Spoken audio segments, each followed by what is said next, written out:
मुसारा, पूरे परिवार को पवाया, यही भक्ति हो गई। भक्ति में कोई नया कार्य नहीं करना, जो कार्य कर रहे हो वो भगवत भाव से करो, वही आपको भगवत प्राप्ति करा देगा। जो कार्य कर रहे हो भगवत भाव से करो, उसी में दिव्यता आ जाएगी।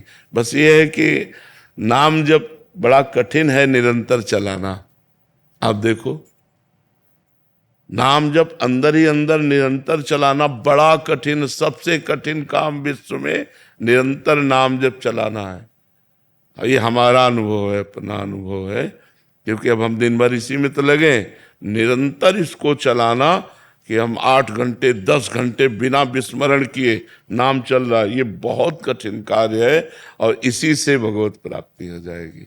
माम स्मर युद्ध च, भगवान का स्मरण और अपने कर्तव्य का पालन। तेज राम शर्मा जी। राधे राधे जी। राधे राधे महाराज जी। गुरुदेव भगवान, एक दिन आपने एकांतिक में बताया था कि भगवत प्राप्त महापुरुष का जन्म भगवान की कृपा से ही होता है, कर्म के आधार पर नहीं होता। गुरुदेव भगवान, जब जन्म भगवान की कृपा से होगा तो क्या फिर से कर्म बंधन में बंधना पड़ेगा या फिर कोई और विधान है? एक आता है भगवान की प्रेरणा से कि जगत का उद्धार करो जाकर, और एक शुभ अशुभ कर्म की प्रेरणा से आता है।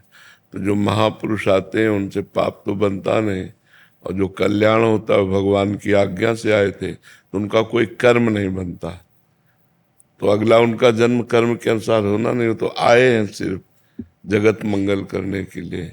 वो जगत मंगल किए, फिर भगवान की सेवा में। वो सरकारी आदमी है, वो कर्म बंधन से, प्रकृति के बंधन से, माया में बंद करके नहीं आए। आए माया में है, लेकिन जैसे जेल में जेलर भी रहता है और कैदी भी रहते हैं, तो कैदी और जेलर में अंतर है ना। जेलर उनका स्वामी है और कैदी उनके अधीन है। कैदी कर्म फल भोग रहे उसी में रहा है, लेकिन वो आनंद पूर्वक रह रहा है, वो जेल का स्वामी है जेलर। तो ऐसे ही कर्म बंधन से बंधे हुए जीवों को अपनी कृपा दृष्टि से उद्धार करने के लिए, वाणी से उद्धार करने के लिए महापुरुष भगवान भेजते रहते हैं। जैसे हरिवंश महाप्रभु आए, स्वामी हरिदास जी आए, चैतन्य महाप्रभु आए, वल्लभाचार्य जी आए, निम्बारकाचार्य जी आए, रामानुजाचार्य जी, रामानंदाचार्य जी, भगवान शंकराचार्य जी, ऐसे बहुत बड़े बड़े महापुरुष पधारे इस पृथ्वी पर, जो आकर के खूब भक्ति ज्ञान का विस्तार किया और वह अंतर ध्यान हो गए। उनका कोई कर्म बंधन नहीं होता।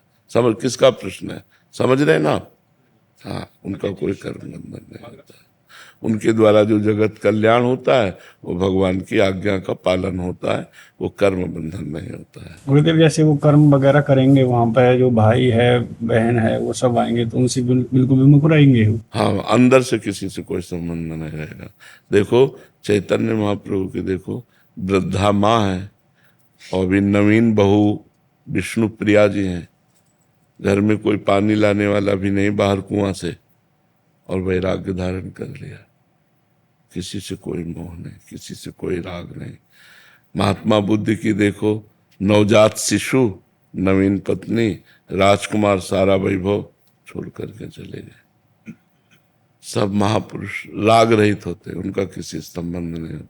वो दिखाई देता है लेकिन वो राग रहित होते हैं। जैसे भगवान श्री राम, राज्याभिषेक होने वाला है और वनवास, तो जैसे राज्याभिषेक में प्रसन्न थे वैसे वनवास में प्रसन्न थे। कहीं कोई राग नहीं होता। वो राग दिखाई भले तुम्हें दे तुम्हारी दृष्टि से, उनमें कोई राग नहीं होता, और राग रहित महापुरुष होता है। माता पिता भाई बंधु परिवार सब, उनसे कोई राग करे वो किसी से, वो निरपेक्ष रहते हैं। जैसे उड़िया बाबा थे, बचपन में ही शांत बैठे रहते थे, किसी से कोई मतलब नहीं। तो इतने बड़े सिद्ध महापुरुष हुए। इसका मतलब ये ऐसे अवतारी महापुरुष हैं जो आकर संसार का कल्याण करते हैं और चले जाते हैं। किसी से राग नहीं रहता, वस्तु व्यक्ति स्थान किसी से नहीं रहता। उनकी अंतर की स्थिति होती है। दिखाई जरूर देता, माँ को माँ कहेंगे, पिता को पिता कहेंगे, भाई को भाई कहेंगे, और जब एकदम वैराग्य धारण करेंगे तो किसी का रोना धोना किसी से कोई मतलब नहीं है। वो अपनी स्थिति में चले। समझ रहे हैं? अदिति शर्मा जी। राधे राधे महाराज जी। महाराज जी, आप कहते हैं कि निंदा बड़ा पाप है। महाराज जी, निंदा क्या है तथा चर्चा और निंदा में क्या अंतर है? हाँ, पर चर्चा निंदा के अंतर्गत है। पर चर्चा पर दोषों का दर्शन करके उनका वर्णन करना निंदा के अंतर्गत आता है। जैसे किसी व्यक्ति की, वो व्यक्ति ऐसा है, वो उसके दोष दर्शन करके दोष वर्णन करना, ये निंदा के अंतर्गत आता है। तो जड़ चेतन गुण दोष में विश्व कीन करतार, संत हंस गुण गाहे पे परिहरि वार विकार। ये पूरा संसार जो रचा है, ये गुण दोष दोनों से मिश्रित रचा है। तो जैसे दूध और पानी मिला के रख दो तो हंस दूध पी लेता है, पानी छोड़ देता है। ऐसे अच्छे स्वभाव वाले जो साधक है, वो दूसरों से गुण लेते हैं, दोषों का त्याग कर देते हैं। किसी के दोष अगर दिखाई भी दिए तो सोचते मेरे भगवान की माया है। वो वर्णन नहीं करेंगे कि वो ऐसा ऐसा ऐसा। हाँ, अपने मित्र, अपने पुत्र, अपने शिष्य, इनके दोष दर्शन करके वर्णन करना उन्हीं के सामने, ये अधिकार है पिता को, ये अधिकार है मित्र को, ये अधिकार है गुरु को। जैसे हमारा मित्र है कि भाई आप हमारे दोस्त हो, आप ये गलत कर रहे हो, ये निंदा नहीं हुई। लेकिन इनसे कहा कि हमारा मित्र जो है ना, वो ऐसा गलत करता है, अब ये निंदा हो गई। डायरेक्ट बात करो, जिसकी गलती है उससे डायरेक्ट, तो निंदा नहीं मानी जाएगी। अच्छा, पिता को अधिकार है पुत्र के दोष दर्शन देखकर उसको डांटे, उसको अच्छे आचरणों में लगाए। ऐसे शिक्षक गुरु को अधिकार है कि अपने शिष्य के दोष दर्शन करे, उसके दोषों का निवारण करे। लेकिन अपने लोगों को जो साधना में रहता है, वो जहाँ दोष भी दिखाई दे तो भगवान की माया के दोष है, और भगवान को सब जगह मानकर प्रणाम करे, किसी की निंदा ना करे। क्योंकि हमारे आचार्यों ने, महापुरुषों ने कहा, पर निंदा के किएते आवत नहीं कछुआत, मूर्ख पर्वत पाप को ले चल अपने साथ। जो दूसरों की निंदा करते हैं, हाथ तो कुछ आता नहीं, उसके पाप की पोटरी अपने सिर पर लाद कर नरक को जाते हैं। तो हम ऐसा काम क्यों करें? दूसरे की निंदा करने से अपने में पाप आ जाता है। निंदा जिसकी कर रहे हो उसका, और अपना पुण्य उसके पास चला जाता है। इसलिए पाप भरी बात, किसी की निंदा न करे, किसी के दोष दर्शन न करे। दोष दिखाई भी दे तो हरि जाने, हरि का काम जाने। ये सृष्टि उनकी है, हमको प्रणाम करना है। समीर जी। राधे राधे महाराज जी। महाराज जी, कई बार ऐसा लगता है कि समस्त प्रयास करने एवं प्रभु की आराधना के बाद भी संभवतः प्रभु कृपा नहीं मिल पा रही, मन व्यग्र हो जाता है, अपेक्षित परिणाम नहीं मिल पाता। तो ऐसा प्रतीत होता है जैसे किनारे कर दिया हो। अभी पाप भस्म नहीं हुए, पाप नष्ट नहीं हुए, अभी इतना भजन नहीं हुआ कि पाप नष्ट हो जाए, इसलिए ऐसा प्रतीत होता है। और भजन करो, अभी भजन किया ही क्या है? अनंत जन्मों के हिसाब किताब बकाया है। अभी क्या 2-4 माला भजन कर लेना, इससे माया के ऊपर थोड़ी विजय प्राप्त कर लोगे। माया के ऊपर विजय प्राप्त किया जाता है, रात दिन अंतर चिंतन चल रहा है। बाहर से कुछ न करो, बिल्कुल कुछ बाहर से न करो, और अंदर भजन कर रहे हो तो सब कुछ हो गया। और ये सब कर रहे हो और अंदर भजन नहीं हो रहा, तो फिर बात नहीं बनेगी। अंतर में भजन शुरू करो, राधा राधा राधा राधा, चमत्कार प्रकट हो जाएगा, अद्भुत चमत्कार प्रकट हो जाएंगे, जो आप खुद अनुभव करोगे जीवन में कि जो मैंने किया और अब जो कर रहा हूं, इसका फल क्या है। नाम जप में लगो, अधिक से अधिक अंदर ही अंदर, अंदर ही अंदर नाम जप, चमत्कार प्रकट हो जाएगा। जो कामनाएं तुमको दुख देने वाली है, वो मांगोगे भी तो भगवान पूरी नहीं करेंगे, और जिससे तुम्हारा मंगल होगा वो बिना मांगे भी कामनाएं पूरी कर देंगे। नाम जप करो। अभी ऐसा नाम जप नहीं हुआ कि उसका परिणाम आपको गलत नजर आवे, अभी नाम जप ऐसा नहीं हुआ। गुरुदेव, महाराज विरक्तानंद जी के दर्शन कई बार हुए शोभन सरकार में, कानपुर जी। शोभन आश्रम था। तो आपके एक मैंने देखा था, तो आप को दर्शन उनके प्राप्त हुए थे, तो मैं बड़ा सौभाग्यशाली था कि वहाँ पे जाता रहता हूँ मैं, और उनके दर्शन मुझे मिले। हाँ हाँ हाँ, तो संतों का दर्शन और संतों का संभाषण भजन में प्रीति दिलाता है। बड़े भाग पाए सत्संगा, बिनय प्रयास होय भवभंगा। जब तक अंतर से भजन नहीं होगा, अंदर से, तब तक मायामल का नाश नहीं होगा। और जब तक माया का नाश नहीं होगा, तब तक कभी दुख, कभी सुख, कभी दुख, कभी कभी मान, कभी अपमान, कभी हानि, कभी लाभ, ये जन्म मृत्यु, ये सब चलता रहता है। यही द्वंद्व चलाते हैं। खूब अंदर अंदर जपो, जो नाम तुम्हें प्रिय हो, अंदर ही अंदर उसे जपो, जो नाम अच्छा लगे। जी। कृष्णपाल जी, श्री हरिवंश महाराज जी। महाराज जी, अभी आपकी जो पूज्य राजेंद्र जाट जी महाराज जी के साथ चर्चा हुई थी, जिसमें पूज्य महाराज जी ने बोला था कि गुरु प्रदत्त जो नियम है उसको कर लीजिए, मंत्र जैसे 11 माला दिया है, उसके अलावा नाम जप कर सकते हैं। बट अभी क्या साधकों को, जैसे इनको ही वो है संशय है कि महाराज जी पहले तो 11 माला से ज्यादा भी कर लेते थे, 20 कर लेते थे, अभी ऐसा मन में हो गया कि गुरु प्रदत्त 11 माला ही करनी है, उसके नहीं, अलावा वहाँ संतों की बात को समझना चाहिए। जैसे नाम की महिमा चल रही है, हमारा नाम प्रेम अधिक है। उन्होंने देखो प्रसंग भी कहा था कि एक संत थे जो राम राम राम राम जपते थे, और 1 अरब नाम उन्होंने जपा भगवान का, तो भगवान का साक्षात्कार हो गया। इतना मतलब रात दिन। पर उन्होंने गुरु नहीं बनाया था, तो सब संतों ने उनसे कहा कि आपने गुरु नहीं बनाया, निगुड़ा हो भले आप भगवत, लेकिन संत समाज में तो गुरु। तो उस समय जिन महापुरुष का प्रकाश था, उनकी शरण में गए, तो वो निम्बार्क संप्रदाय के थे, तो उन्होंने उनको मंत्र दिया। अब गोपाल मंत्र बड़ा मंत्र, अब 10वें वर्ष का अभ्यास, राम राम राम राम राम राम राम राम राम।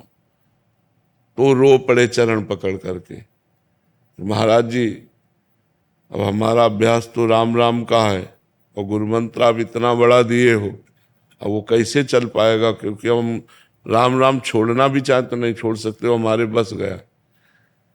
तो उन्होंने कहा कि आप थोड़ा गुरु मंत्र जप लिया और फिर राम नाम जप। तो वो बात किस बात पर कही गई, उसको समझना चाहिए कि उनकी राम नाम में प्रबल आसक्ति थी। तो कहा कि थोड़ा गुरु मंत्र जप लो। तो जैसे जो साधक है, अब उसका राधा नाम में बहुत प्रेम हो गया, अब कहा जाता है गुरु मंत्र भी जपो। तो फिर बोले गुरु ने जो कहा है उतना तो नियम पूरा कर लो, हर समय फिर आधार आधार रटते रहो। और अगर आपका हर समय गुरु मंत्र चल रहा है तो उसे रोकने की जरूरत नहीं है। आप 50 माला गुरु मंत्र करते हो तो उसे कम करने की जरूरत नहीं। वहां बात को समझना, संतों की बात को समझना चाहिए।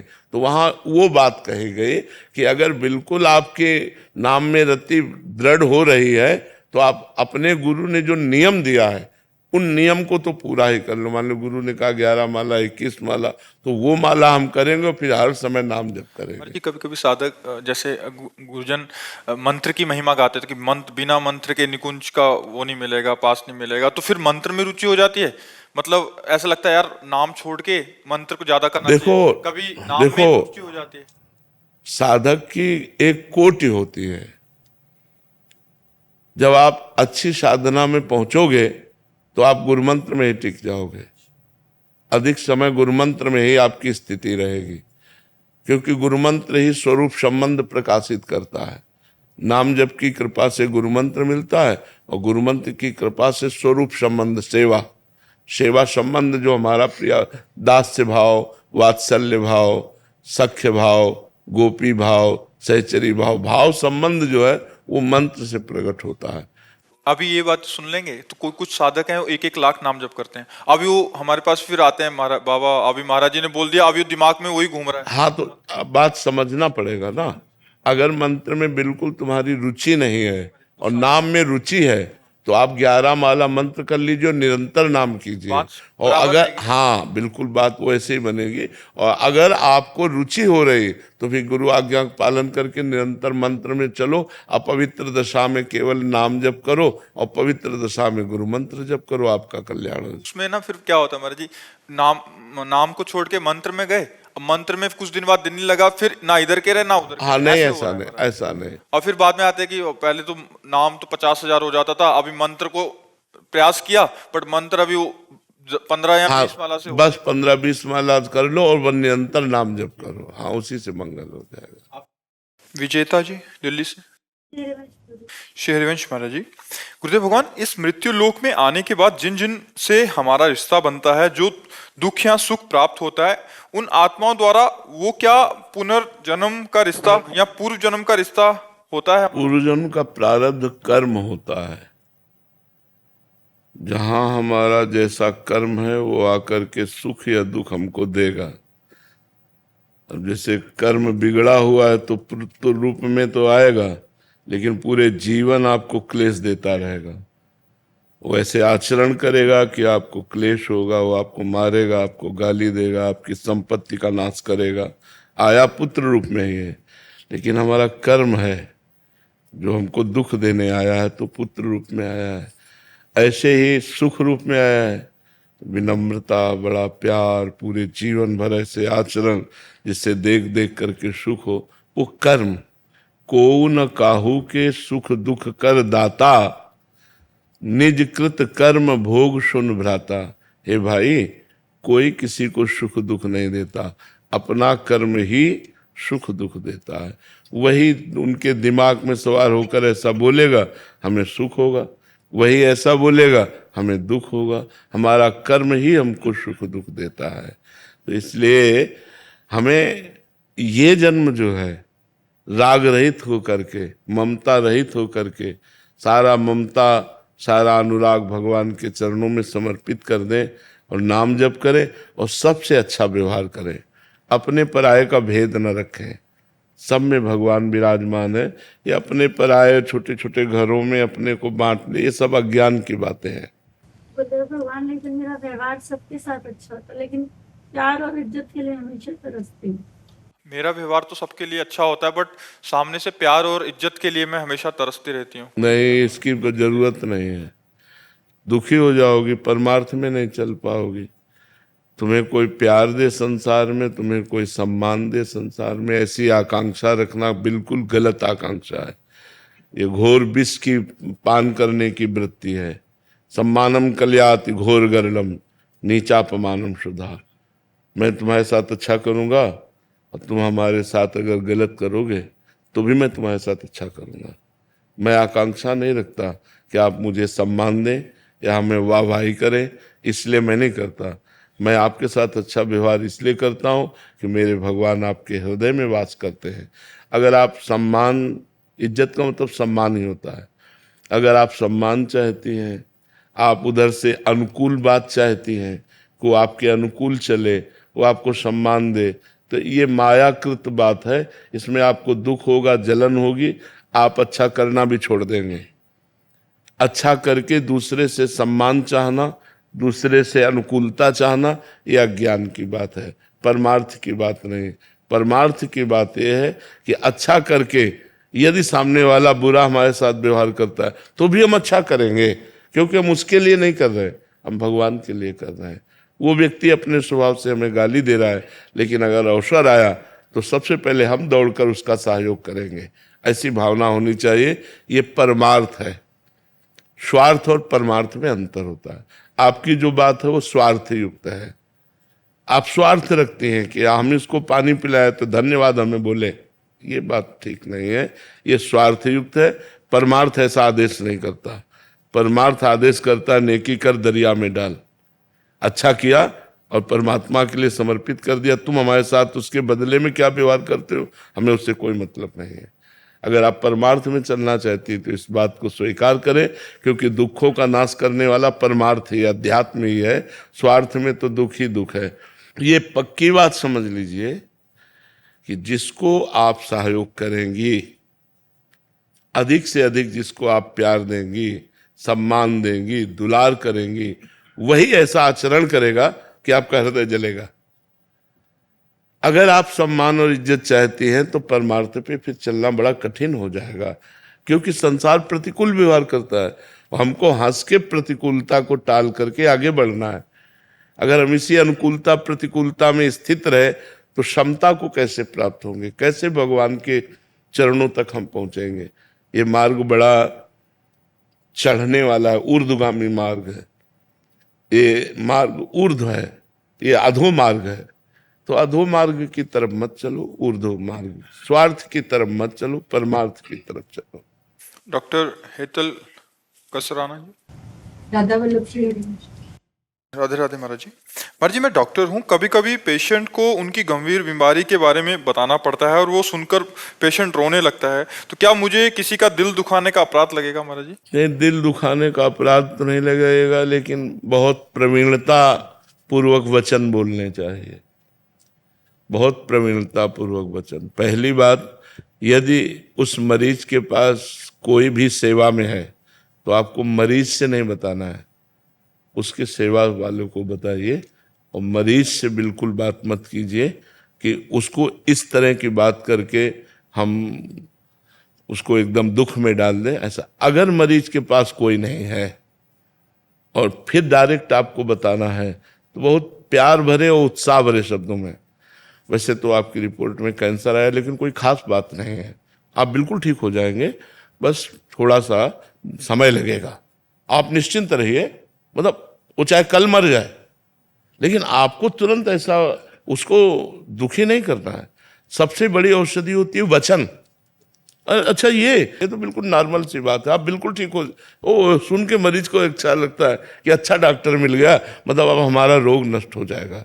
तो ये बात है। अगर आप डायरेक्ट किसी को ना कहें और उनके परिकर को कहें तो ज़्यादा अच्छा रहेगा। और जब किसी के पास कोई नहीं है तो भी बहुत मधुर शब्दों से हम ऐसे कि आपके ये कोई सीरियस मैटर नहीं, पर ऐसा है, उस पर हम दवा दे रही हैं और बहुत जल्दी शीघ्र ही लाभ आपको प्राप्त होगा। और ऐसे बहुत से मरीजों को लाभ प्राप्त हुआ और अच्छे हो गए।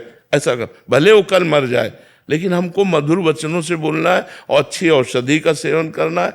अब वो कितने दिन जिएगा, लेकिन वो मर मर के जिएगा अगर हम उसको बहुत सीरियस बोल देते हैं। कि अब तो हमने ऐसे व्यक्तियों को देखा जिनके घर वालों को डॉक्टरों ने बता दिया कि अब ये कुछ दिन के रहे, लेकिन ना घर वालों ने बताया ना डॉक्टरों ने बताया, तो बड़ी प्रसन्नता से, मतलब वो सुखपूर्वक, मरना तो उनको है लेकिन उनको चिंता नहीं है। अब उनको चिंता डाल देना तो मुझे अच्छा नहीं लगता। कि आप उनके घर वालों से या उनके जो परिकर के हैं उनसे बोलो, मरीज को डायरेक्ट मत बोलो। और डायरेक्ट भी बोलना हो तो बहुत ही ऐसे सरल शब्दों में बोलिए कि उसे सीरियस ना ले पावे। जी। सुमन जी कोलकाता से। श्री हरिवंश महाराज। राधे राधे महाराज जी। महाराज जी, गाड़ी बंगला बैंक बैलेंस सब सुख होते हुए भी ओवर थिंकिंग कारण डिप्रेशन की शिकार थी। फिर कहीं दिखाया, उन्होंने बहुत सारी अंगूठियां पहना दी, सारे हाथ में अंगूठियां हो गई। फिर 2.5 साल पहले फिर भी डिप्रेशन सांप बैठा है बिल के नीचे अंदर और ऊपर से बहुत सारी लाठियां चलाओ तो क्या फर्क पड़ेगा। हाँ, फिर कह रहे कि 2.5 साल पहले आपका सत्संग सुनने को मिला, फिर नाम जब से महाराज जी अभी एकदम स्वस्थ हूँ। हाँ। और मतलब कोई भी टेंशन नहीं है। हाँ। बट इस जो मेरे बदले हुए स्वभाव को देख के मेरे घर वालों को अचंभा सा लग रहा है कि ऐसा उनको पसंद नहीं आ रहे, पहले वाली ठीक थी। संसार ऐसा है। अंगूठियों से कुछ होता है क्या? अंगूठी तो ऊपर पहली जाती है, कर्म जो है वो बड़ा प्रबल होता है। इन अगर अंगूठियों से होता तो अंगूठी बनाने वाला सुखी हो जाता कि नहीं हो जाता? क्योंकि उसके पास तो सैकड़ों प्रकार की अंगूठियां हैं। एक आदमी आया और हमको बताया कि हमारा 7.5 शनिचर चलता है, तो घोड़े की अंगूठियां, नाल की अंगूठी पहने था, तो बोले हमको पहना दिया है पंडित जी ने। तो हम कहा क्या है? बोले घोड़े के नाल की अंगूठी। और कहा इससे 7.5 नहीं आएगा। तो कहा घोड़े के ऊपर 7.5 चढ़ा हुआ बेचारा दिन भर रोड में दौड़ता है, उसका तो उतरा नहीं, उसकी नाल से तुम्हारा क्या उतर जाएगा?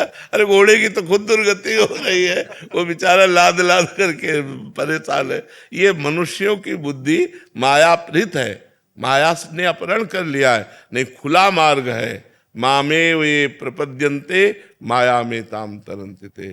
भगवान की शरण में हो जाओ, भगवान का नाम जप करो, अच्छे कर्म करो, किसी से आशीर्वाद मांगने की जरूरत नहीं, किसी से जंतुर बंधवाने की जरूरत नहीं। अंगूठी की जगह अब वो पहनो जिससे नाम जप किया जाता। क्या कहते थे?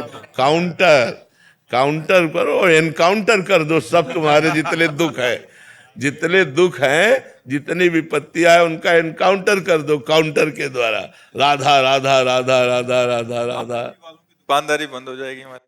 नहीं, शोभा के लिए अगर आप बड़े धनी हो तो बढ़िया हीरा का नग लगा करके सोने की अंगूठी बढ़िया शोभा के लिए पहनो। गृहस्थ में कोई बाबा जी तो हो ले, उसके लिए हम निषेध नहीं करते, लेकिन किसी भी प्रकार की अंगूठी से आपका दुख नष्ट हो जाएगा। बहुत डराते भी है। ऐसे किसी को नहीं ठगना नहीं चाहिए।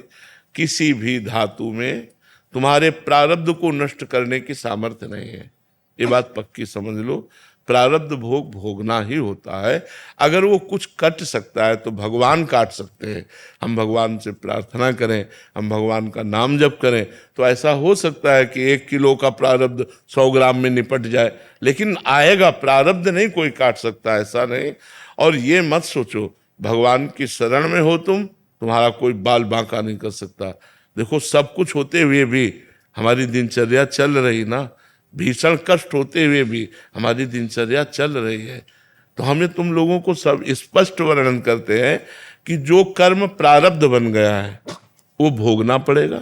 अगर भगवान की शरण में हो, भगवान का नाम जप करते हो, तो कम मात्रा में आएगा और आपको दुखी नहीं कर पाएगा। यदि आप भजन करते हो, बकाया दूसरा कोई उपाय नहीं है। अंगूठियां हैं, जंतुर है, कलावा है, ये सब कुछ नहीं बचा पाता। बचाने वाला केवल परमात्मा है, वही बचा सकता है। उसी की शरण में रहो और खूब नाम जप करो। लोग क्या कहते हैं, लोग तुम्हें मान्यता देते हैं या विरोध करते हैं, इस बात पर मत देखो। आप सच्चे मार्ग पर चलो। सच्चाई का मार्ग आपको सदा ही आनंद प्रदान करेगा। विष्णु प्रजापति जी। राधा वल्लभ श्री हरिवंश महाराज जी। गुरु जी, कोई ऐसा उपाय बताइए जिससे व्यर्थ का चिंतन हट जाए महाराज जी, और केवल प्रभु का ही चिंतन रहे। तो हम तो उपाय तो बता रहे, राधा राधा राधा राधा राधा राधा। अगर सब चिंतन एक दिन न शांत हो जाए, राधा राधा ही रह जाए, तो हमें बताना। 2 साल से नाम जप कर रहा हूँ, लेकिन बहुत ज्यादा चिंता सताती है और नाम जप रुक जा। अभी नाम जप सही नहीं हो रहा। नाम जप सही करो, चिंतन करते हुए करो, निरंतर करने का अभ्यास करो।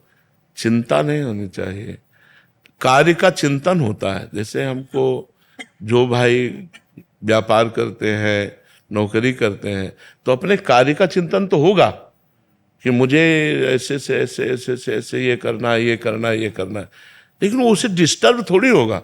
डिस्टर्ब होने के लिए जो हमारे पक्ष हैं, उनकी मजबूती के लिए उसको सत्संग मिला हुआ है, वो भजन करता है कि यार अगर ऐसा हुआ, निगेटिव मान लो मन ने फेंका कि ऐसा हुआ, तो पॉजिटिव तुरंत विवेक ने कहा कि भगवान है ना, किशोरी जी है ना, वो संभालेंगे ना, फिर वो शांत हो गया। तो संसार भक्त को संसार का चिंतन नहीं होता, ऐसी बात नहीं। हमें जो कार्य करना है, अगर उसका चिंतन पहले से नहीं करोगे तो कार्य कर ही नहीं पाओगे आप। कोई भी कार्य होता है तो उसको पहले अपने दिमाग में कर लिया जाता है, ऐसे वहां से वहां जाना, वहां से ऐसे से ऐसे करना, पूरा कर लिया, फिर उसको हम प्रैक्टिकल में करते। पहले उसको अपने दिमाग में करते हैं, तो दिमाग में तो करना ही पड़ेगा। अगर आप उसका कार्य का चिंतन नहीं करेंगे तो कार्य में परफेक्ट हो ही नहीं सकते। रसोई बनाने के पहले तुम्हारे दिमाग में रसोई बन जानी चाहिए कि आज हमको क्या बनाना है, कैसा बनाना है, कितना मसाला डालना है, क्या पूरा दिमाग में फिट हो जाना चाहिए, तब वो रसोई बढ़िया बनती है। और जो ऐसे बात करते हैं ऐसे, वो नहीं।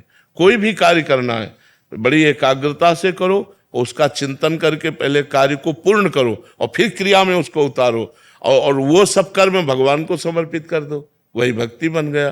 परेशानी क्या है? हम कह रहे चिंता क्या? ऐसा थोड़ी कि संसार का चिंतन ना होगा, क्योंकि संसार के हमें कार्य करने हैं। कोई भी कार्य बिना चिंतन किए करना वो ठीक नहीं होता। पहले चिंतन करो हमको वहाँ से वहाँ जाना है, वहाँ से वहाँ जाना है, वहाँ से वहाँ, अपना पूरा प्रोग्राम 24 घंटे का फिट हो गया। अब हम आराम से उसको कर रहे हैं, कोई परेशानी नहीं, क्योंकि हमने पहले ही चिंतन कर लिया हमको ये ऐसे ऐसे से करना है। अब वो हर कर्म भगवान को समर्पित कर दे, वही भगवत प्राप्ति का हेतु हो जाएगा। और बीच बीच में राधा राधा चिंतन करे। परेशानी क्या है? ये आदमी परेशान क्यों हो जाता है? पाप कर्म के कारण मुझे लगता है। जैसे गुरुदेव किसी से कुछ झगड़ा हो गया, फिर वो क्यों झगड़ा हो गया? गुरुदेव ऐसा काम ही है, हमारा मोबाइल रिपेयरिंग का काम है, तो उसमें नहीं, कोई भी काम झगड़ा वाला नहीं होता है भाई। ऐसा मत कहो कि हमारा काम झगड़ा वाला है। मोबाइल रिपेयरिंग का काम है। वो आदमी कह रहा हम 40 रुपया नहीं देंगे, 35 देंगे।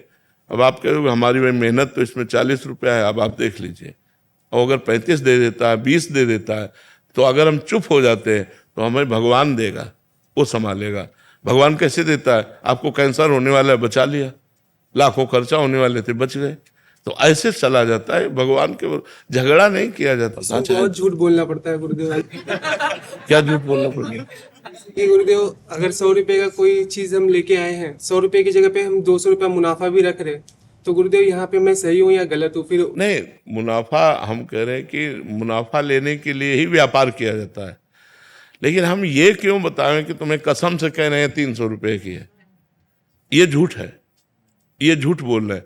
ऐसे नहीं, झूठ मत बोलो, ईमानदारी वाला व्यापार करो, तो आपका एक क्रेडिट बनेगी।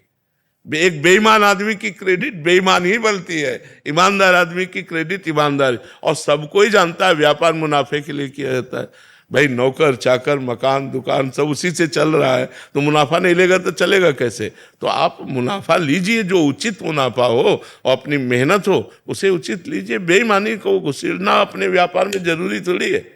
ईमानदारी से जिए, थोड़ा नमक रोटी खा के दीजिए, तो चैन और शांति बनी रहेगी। सहेली हम सियाजू की हमारी स्वामिनी, सियाजू सहेली हम सियाजू की हमारी स्वामिनी, सियाजू रसिक वैदेही बल्लभ जो हमारे प्राण धन पिए जो, रसिक वैदेही बल्लभ जो हमारे प्राण धन पिए जो, मनोहर दिव्य श्री मिथिला सुभग मम जन्मभूमि है, मनोहर दिव्य श्री मिथिला सुभग मम जन्मभूमि है, सच्चिदानंदमय सरयू अवध ससुरार है, पिए जो सच्चिदानंदमय सरयू अवध ससुरार है, पिए जो सहेली हम सियाजू की हमारी स्वामिनी, सियाजू रसिक वैदेही बल्लभ जो हमारे प्राण धन पिए जो, हमारे प्राण धन पिए जो, हमारे प्राण धन पिए जो। और एक कोई पद सुनाओ प्रिया प्रीतम के। सियाजू और रामजू मिले ये दोनों। प्यारी जू तिहारी चंद्रानन पर, प्रीतम नयन चकोर किएरी, प्यारी जू तिहारी चंद्रानन पर, प्रीतम नयन चकोर किएरी, प्यारी जू तिहारी।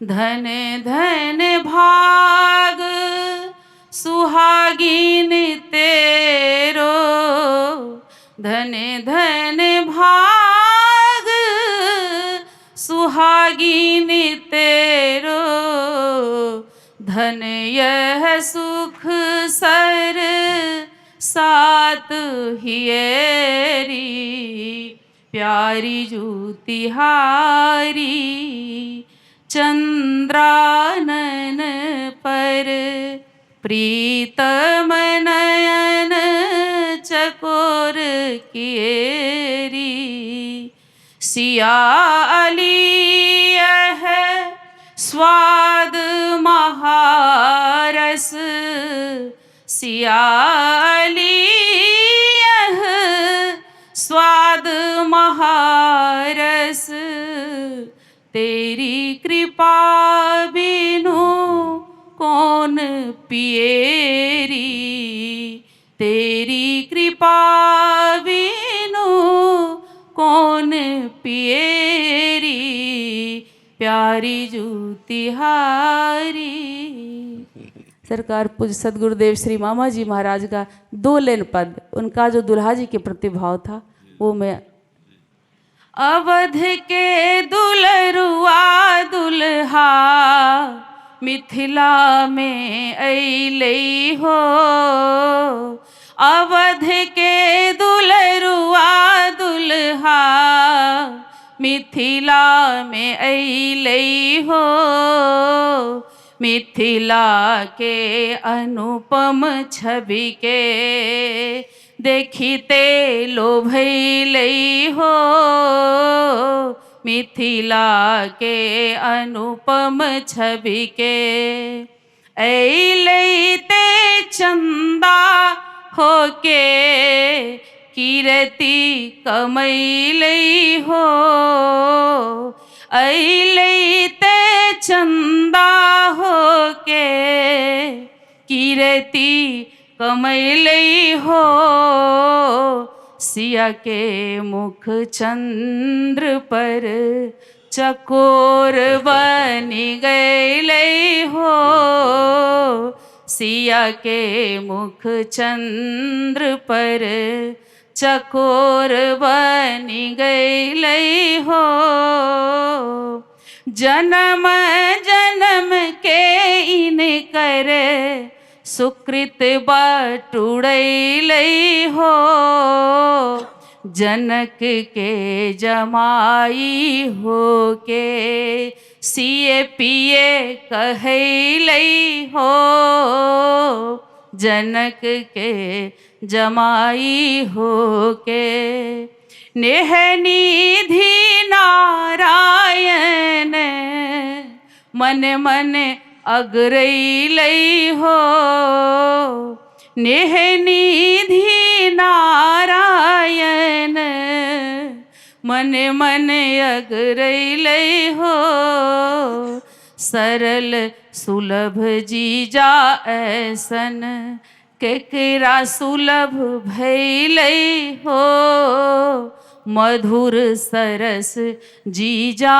ऐसन केकरा सुलभ भैलै हो, अवध के दुलरुआ दुल्हा मिथिला में अइलै हो, मिथिला के अनुपम छवि के देखिते लोभैलै हो, मिथिला के अनुपम छवि के। एक पद आपको याद है मामा जी का? मामा जी सुनाते हैं कि जब सिया राम जी के परस्पर नेत्र मिलते हैं फूल बगिया में तो प्रभु के माथे पे पसीना आ जाता है। छूटल लिलाट पे पसीना हो लाल काहे, छूटल लिलाट पे पसीना, छूटल लिलार पे पसीना हो लाल काहे, छूटल लिलार पे पसीना, सरद के प्रभात रहे नाही दोपहरिया, सरद के प्रभात रहे नाही दोपहरिया,